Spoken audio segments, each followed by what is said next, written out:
Namaste, this is Isha Das, and I want to share with you a few thoughts about the coming new year. First of all, there are many daunting challenges in the world, and probably most of us have some pretty daunting challenges in our personal lives. I think in creating us, in creating creation, God had two choices.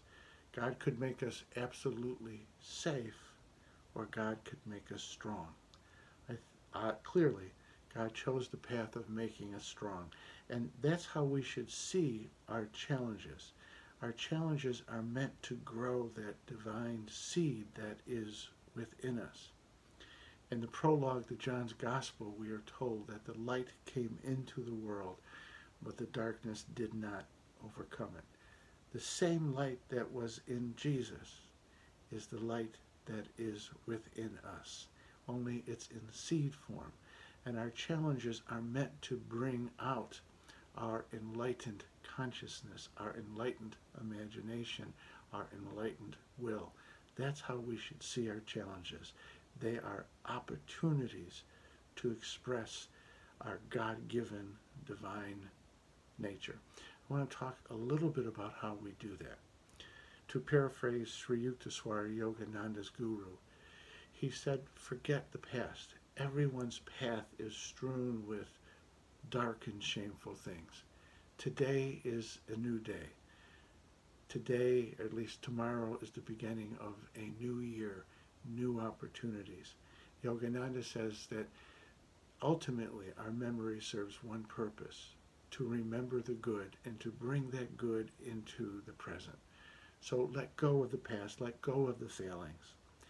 Secondly, let go of the maps that we have developed. We have maps that help us to organize the world. They help us to move through life. Some of those maps are good and some are constrictive. Some are dysfunctional.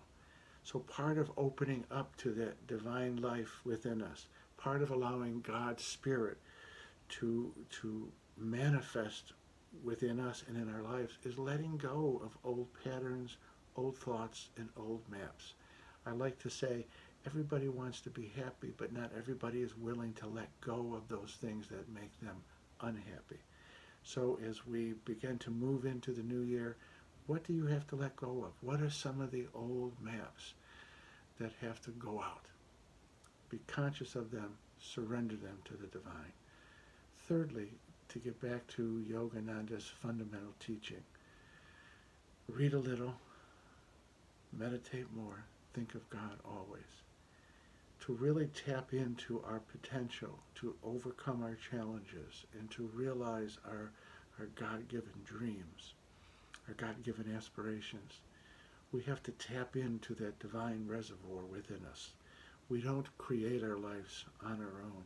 We create our lives with God, in God, and for God.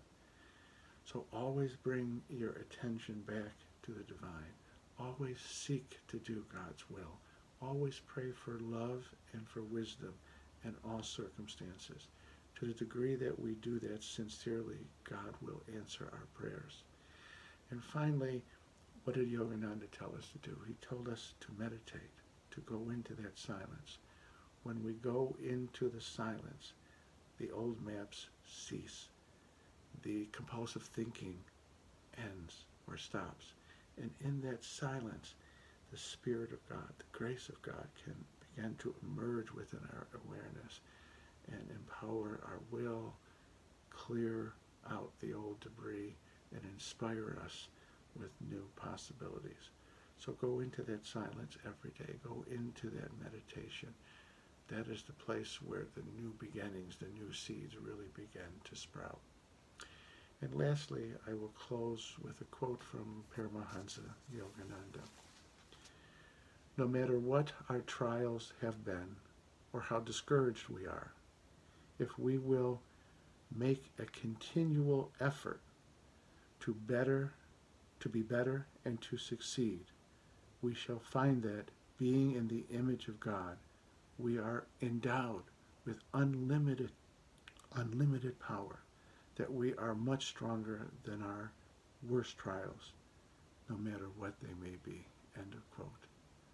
So remember, You are made in the divine image and likeness. The spiritual strength and wisdom and love and greatness that was in Jesus, that was in Yogananda, is also in us. The spiritual path challenges are all about bringing that divine seed into fruition. God bless you and have a happy new year. The divine in me bows before the divine in each one of you. Namaste.